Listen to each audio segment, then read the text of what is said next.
So while today's going to be a gear review, I really just want to talk about this lens in general. When I look at my images, and I was going through some here on my computer, the ones that make me smile, the ones that I enjoy the most, just enjoy looking at them. Forgetting about the technical aspects or how hard it was to shoot, I love fisheye lens images.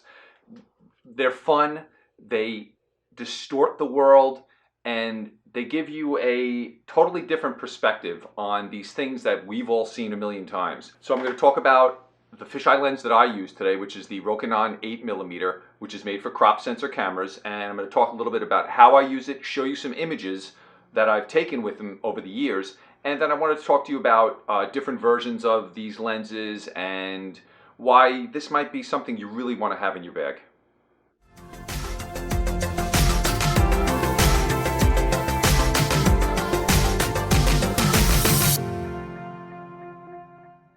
So this is a lens I always have in my bag. It's a lot of fun. The images that you can create are just fun to look at. There's no other way to put it. They distort our world and they make things that you see, that you're used to seeing, look completely different. I'm going to drop in this little video clip here because we had originally planned on going into the city over the winter. We had a free night and we figured, let's go into the city. Well, what are we doing out here? It's freezing. It's nuts freezing. Welcome to Times Square. It's the coldest night in the world. But we're here for you to tell you about fisheye lenses and what you can do with them. In this video, we're going to be talking about fisheye lenses, why you need one if you don't have one, how we use them, and why it's such a great lens to have in your bag. Yeah, that didn't work out. It was freezing, freezing cold.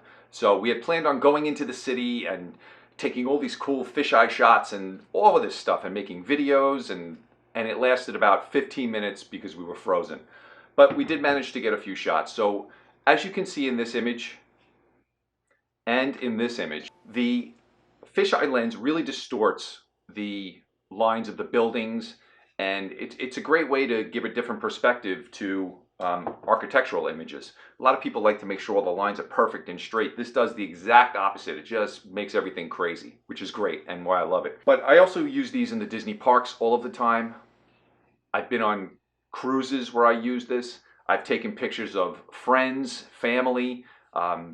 This is just a fun lens to have in your bag.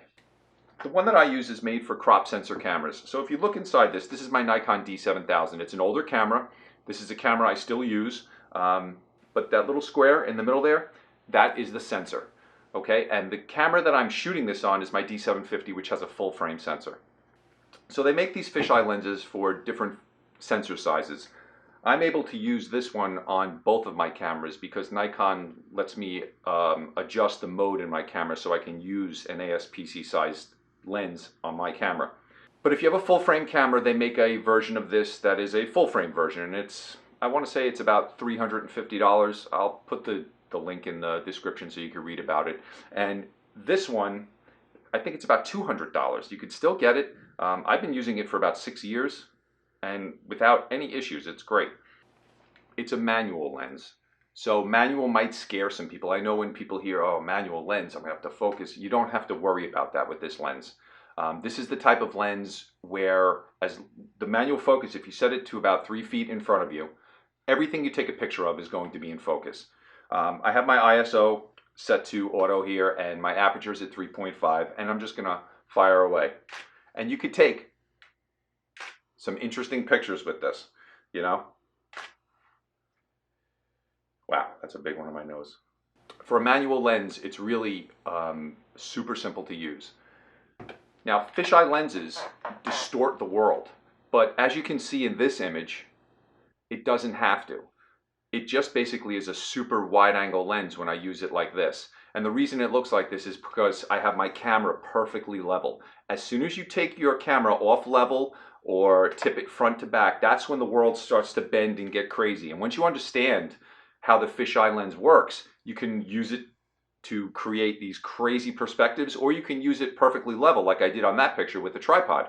So it's a very it lets you get very creative, this lens, and that's one of the reasons I love it. It can be a run-and-gun quick lens, or you can take your time on a tripod at night and really make some really great images with it. And it works really well with images where there's something round in it, like Spaceship Earth, or this image of the Morocco pavilion, or this one where I was in the China pavilion. Now, there are all circular items inside these images, and the fisheye lens works great with that. So, why would you use a full frame version as opposed to the crop sensor version if you're shopping for them? You say, well, I have a Nikon camera, I can get the 8mm. Or, maybe you have one or two different cameras and you're saying, which one should I get? So here's what happens. When I put this lens on my full frame camera and set it into DX mode, which is the crop sensor mode, I'm effectively cutting the sensor size. So I'm eliminating pixels. So while my camera is 24 megapixels and this D7000 is 16 megapixels, I'm actually using the whole sensor here. But when I put it on my D750, I'm actually cropping out a lot of the pixels that I'm going to use anyway, so I'm not getting full quality. So if I wanted to spend the extra money to get the full frame version, I could take advantage of all of the pixels in my sensor. So that's one of the things that you should think about when you're shopping for these lenses. So if you have a full frame camera, you may want the full frame version. Well, why don't I have the full frame version? I'm going to tell you, because this one actually is more distorted, and I love that. When I'm using a fisheye, I want the pictures to get as crazy as possible. I want to bend the world. I want to make it look different. So with this lens, I'm able to really get creative with it. And I actually tried the full frame version of this and it wasn't as distorted. So these are all creative choices you're going to have to make when you're out shopping. For $200, I use this lens as much or more than all of the other lenses in my bag. I mean, I use them all for different reasons, but this is one that always seems to come out, especially when I'm in a group setting or I'm having fun with friends. So it's definitely something that you want to consider maybe. So how's the quality of the images? Here's a little sampling of some images I've taken over the years. And as you can see, they look fine. They're sharp. I never have any issues as far as that, like when I compare them to the images that I've shot with my more expensive lenses, like my Nikon, 16 to 35 f4. They're very comparable. When you blow up an image or you print it, that's when you really get to see the detail. And one of the things that I've found is printing in general degrades the image a little bit. Metals will be sharper than an actual print. But I've printed images from this lens and they're fine. Some of the images in our books were shot with this lens and this camera, for that matter. You don't always have to have the most expensive, newest everything to get great images. So, keep that in mind also. Like this setup that I'm holding in my hand, if you went out and bought this, you could probably get this whole setup right here for under $500 used. So, you can make some really great images and you don't have to break the bank. Just as a comparison, here are two 15mm shots that Eric took in the Magic Kingdom.